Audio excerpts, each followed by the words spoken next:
Magandang araw po sa inyo lahat mga viewers. Ako po si Rebecca Mendoza. Ako po muli magsasagot ng mga 10 katanungan.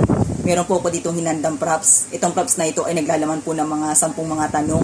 Ang gagawin ko po dito ay bubunutin ko po ito pa isa-isa, babasahin ko po ang mga tanong at ito po ay sasagutan ko hanggang sa makumpleto ko po ang lahat ng mga 10 tanong na ito.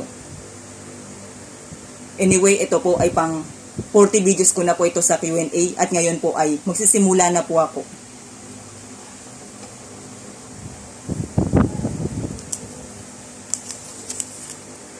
May panalangin bang hindi dinidinig? Kapag hindi malinis ang ating hangarin at hindi tayo kumikilos, ito ay hindi ipagkakaloob. At minsan naman ay kailangan lang natin talagang mag-antay. Pero meron din namang pagkakataon o sitwasyon na ibang ibibigay sa atin.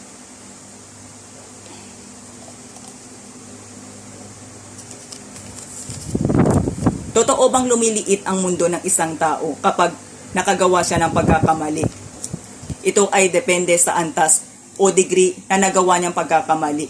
Kapag ang nagawa niyang pagkakamali ay malaki o mabigat, ay posible na lumiit ang kanyang mundo. Pero may pag-asa na siya ay makabangon muli.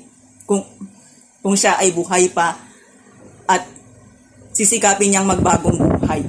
Dahil kung meron din pagkakamali, ay meron din naman pagtatama. At nasa kanya ito kung patuloy niyang sisikapin na siya'y magbagong buhay.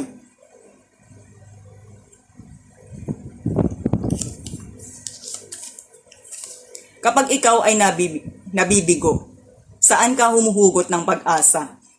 Kapag ako ay nabibigo, ang pinaguhugutan ko ng pag-asa ay ang pananalig sa Diyos. At pinaguhugutan ko rin ng pag-asa yung ibang mga tao na nakaranas din ng kabiguan sa buhay at sila ay nagtagumpay. Sila'y ginagawa kong inspirasyon at kalakasan.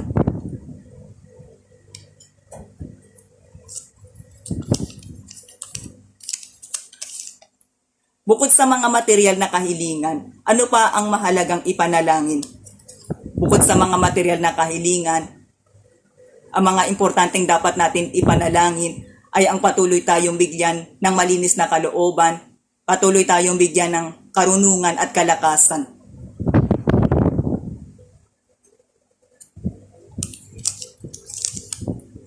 Ano ang epekto sa iyo ng nakaraan? Ang epekto sa akin ng nakaraan ay pag-asa at pagkatuto sa mga leson ng pagkakamali. Kaya ko nasabi na pag-asa ay dahil umahon ako kahit nakaranas man ako ng kabiguan. At kaya ko rin nasabi na lesson ng mga pagkakamali ay dahil noon ay madalas din akong pumalpak sa mga decision making. At ngayon ay natuto na rin akong mag-ingat. Pinipili ko ng mabuti kung ano ang mga bagay na dapat kong piliin gawin.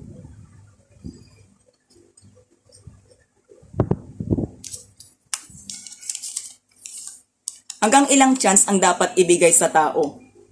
Kung sa larangan ng pag-ibig ay dapat hanggang second chance lang. Pero kung sa larangan ng pangarap, lalo na kapag ang tao ay nakikita natin na siya ay nagtatry at pinagsisikapan niya itong maabot, ay dapat ibigay sa kanya ang more chance. At ito ang ipadama sa kanya upang ma-encourage siya na siya'y huwag mawala ng pag-asa.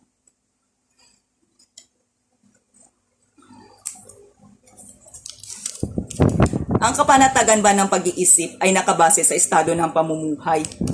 Ang totoo, nakakatulong din ng malaki ang pagkakaroon ng maayos na estado ng pamumuhay para tayo ay mapanatag.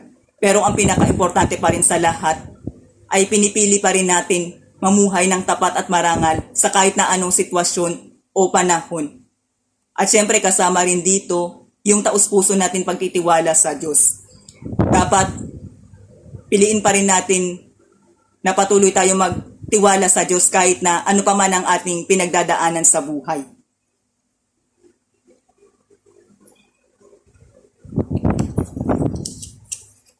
Anong kinagis ng bagay ang hindi dapat bitiwan? Ang kinagis ng bagay ang hindi natin dapat nabitiwan ay yung pahalagahan natin ang lahat ng mga magagandang values na itinuro sa atin ng mga magulang, sapagkat ito ay patuloy natin madadala at ito ang daan para tayo ay patuloy na respetuhin at tularan.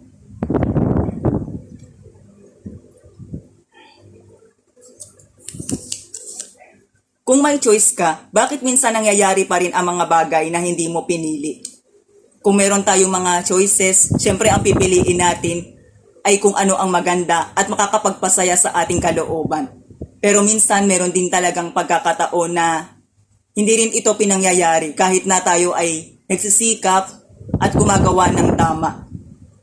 Dahil sa buhay ay meron talaga tayong part na pagsubok na kailangan pagdaanan. At ito ay kailangan natin tanggapin at harapin para tayo ay mas lalo pang matuto, mas tumatag at mas magtagumpay.